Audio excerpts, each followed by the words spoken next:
Halo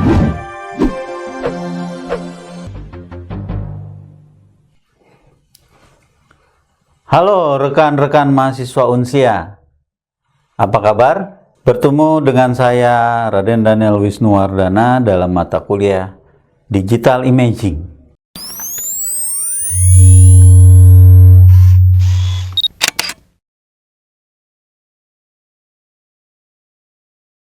Apakah mata kuliah Digital Imaging ini? Mata kuliah ini akan membahas tentang di dalamnya ada fotografi, ada desain ya, dan aplikasinya.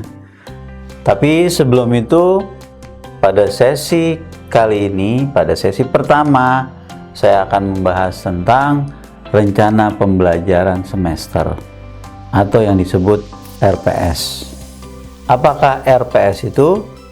RPS ini adalah berisi tentang pembelajaran yang akan kita lakukan selama satu semester, di mana ada 16 sesi yang akan kita pelajari. Di dalam sesi-sesinya tentunya banyak sekali yang akan bisa kita diskusikan dan akan bisa kita pelajari. Untuk sesi pertama itu kita akan mempelajari tentang filosofi dari digital imaging. Kemudian kita juga akan mempelajari tentang deskripsi mata kuliah. Deskripsi mata kuliah digital imaging itu bertujuan membekali mahasiswa dengan ilmu pengetahuan tentang teknik dan metode mengolah, mengompresi, menyimpan, dan mencetak sebuah digital imaging melalui media. Nah, medianya apa? Medianya banyak. Ada media kamera, ada media komputer, dan media gadget lainnya. Mata kuliah ini dibebankan sebanyak 3 SKS. Oke. Kemudian isi dari mata kuliah ini selain tadi ada filosofi, kemudian ada penjelasan deskripsi mata kuliah, juga ada pengantar fotografi. Nah, pengantar fotografi ini terdiri dari triangle exposure, kemudian ada komposisi, dan ada angle. Proses di dalam digital imaging itu kita akan membahas tentang bagaimana perpindahan dari satu media ke media yang lainnya, contoh dari kamera, kemudian berpindah kepada software. Nah, ini akan kita bahas juga pada sesi-sesinya. Lalu, apa saja? Ada juga aplikasi-aplikasi yang akan kita pelajari dalam memproses sebuah digital imaging.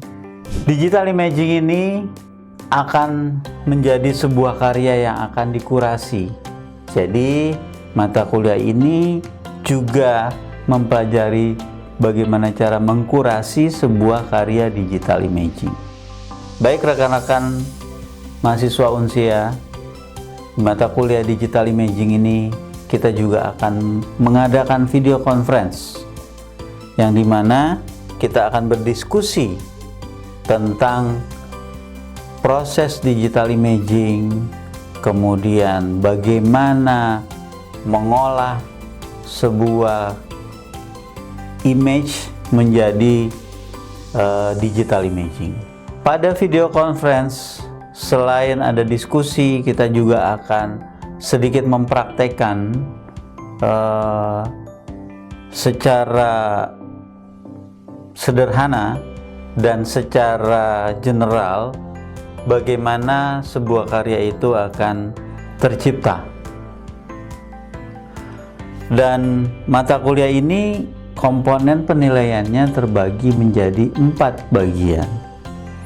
Bagian pertama adalah sikap dan perilaku, di mana sikap dan perilaku itu berisi 30% penilaian. Kemudian ada tugas yang berisikan 20% penilaian. Dan ada UTS, yaitu ujian tengah semester, dan terakhir adalah ujian akhir semester. Untuk UTS itu penilaiannya 20%, dan untuk UAS penilaiannya 30%.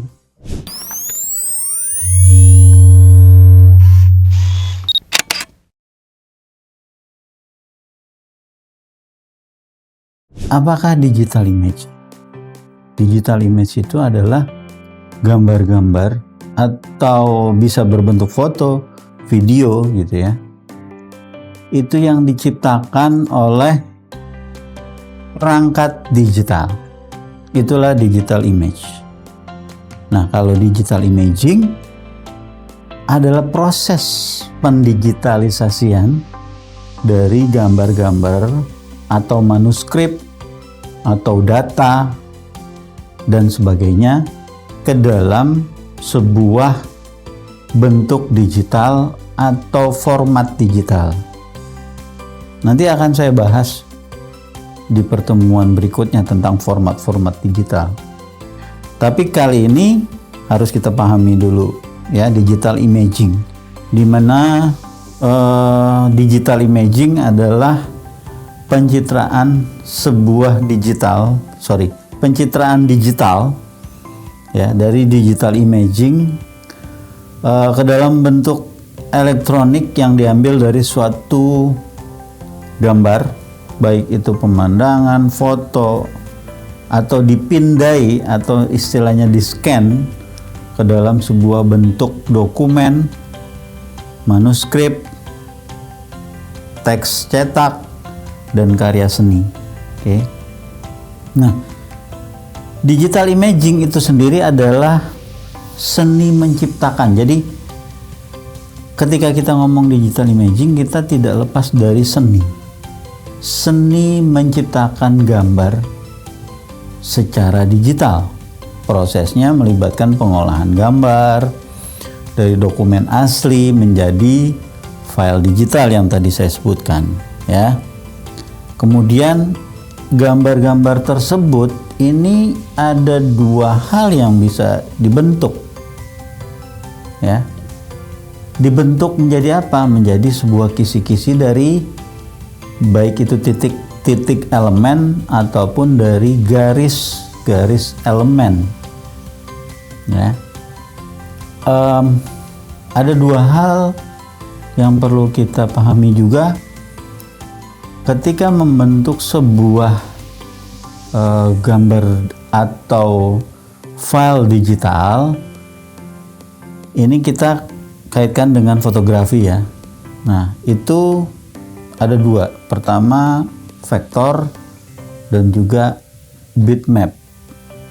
Nah, selalu dua hal ini yang harus kita temui di digital imaging, karena prosesnya akan berbeda, ya. Ketika kita menemukan gambar vektor, prosesnya seperti apa? Gambar bitmap, prosesnya seperti apa? Selanjutnya kita masuk ke fungsi dari digital imaging. Ada tiga hal yang di sini yang ingin saya sampaikan. Pertama, digital imaging itu berfungsi untuk membuat atau menata atau memperbaiki, ya. Bisa disebut melayout sebuah gambar, yang dimana layoutan ini adalah menempatkan gambar atau tulisan, ya, pada sebuah produk, misalkan foto produk. Kemudian bisa di layout pada kemasan atau booklet atau menjadi banner atau flyer. Nah, saat ini mungkin bisa kalian rasakan ketika kalian ingin memposting sesuatu di Instagram contohnya. Nah, ini ketika kalian foto, kemudian kalian ingin menempatkan foto ini ada tulisan atau ada tambahan emoticon. Nah, ini udah sebuah proses digital imaging tadi, ya. Kemudian yang kedua, fungsinya adalah mengolah gambar vektor dan bitmap yang sebelumnya saya sudah singgung. Gambar vektor merupakan gambar yang terdiri dari kombinasi garis yang dihasilkan oleh sebuah perangkat digital, ya.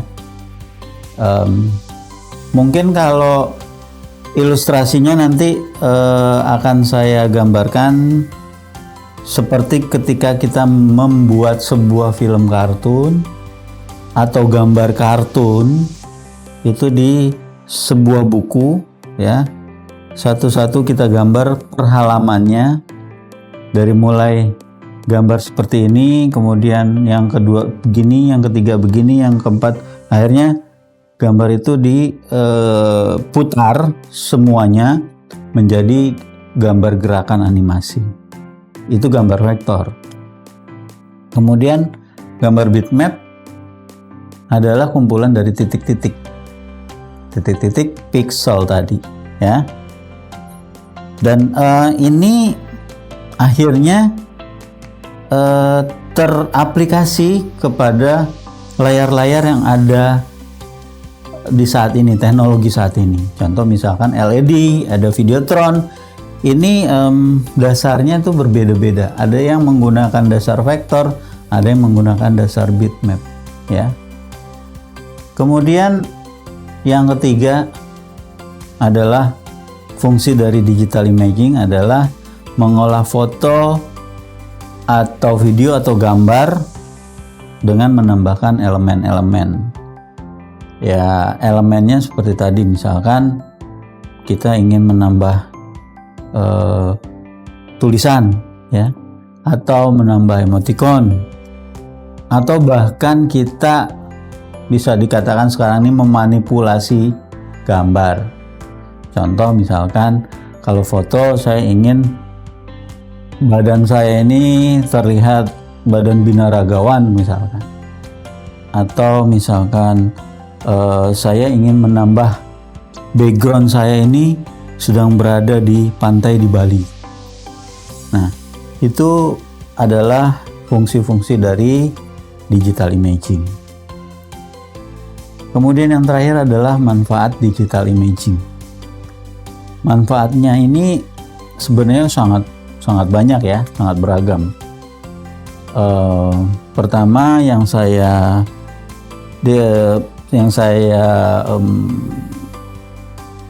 cut dulu, blank. Lanjut ya. Manfaat digital imaging. Oke, manfaatnya sebenarnya sangat banyak, tapi saya garis bawahi ada 3. Pertama adalah membantu brand dalam menyampaikan pesan kepada audiens, ya. Misalkan sebuah botol, ketika saya tulis di sini Unsia, Universitas Siber Asia. Nah, ini untuk menjelaskan bahwa botol tersebut mempunyai makna adanya sebuah brand dari Universitas Siber Asia. Lalu yang kedua, memastikan bahwa semua elemen visual yang digunakan dalam sebuah digital imaging tadi berkualitas tinggi, menarik, sesuai dengan tujuan kreatif dan strategisnya. Yang terakhir, menciptakan karya seni yang tidak biasa atau tidak mainstream, ya, bahkan karya seni yang original. Oke, itu manfaat digital imaging. Sedikit saya bahas di dalam pertemuan ini bahwa digital imaging saat ini di dunia industri dan lifestyle itu banyak kita temui, misalkan untuk yang paling happening yaitu untuk media sosial tentunya, ya. Media sosial banyak seperti Instagram, TikTok, bahkan YouTube. Kemudian ada juga dari segi managing atau memanage, itu kita bisa juga menemukan unsur dari digital imaging, ya, bagaimana mengatur sebuah manajemen atau struktur, itu bisa dimasukkan unsur digital imaging, penempatan strukturnya, kemudian garis-garis koordinasinya dan sebagainya, dan banyak hal lagi ya yang lain. Kemudian kalau kita ngomongin digital imaging, kita juga harus ngomongin tentang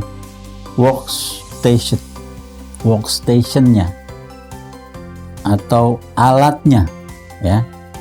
Ada kamera, kemudian ada komputer, dan ada scanner, ya.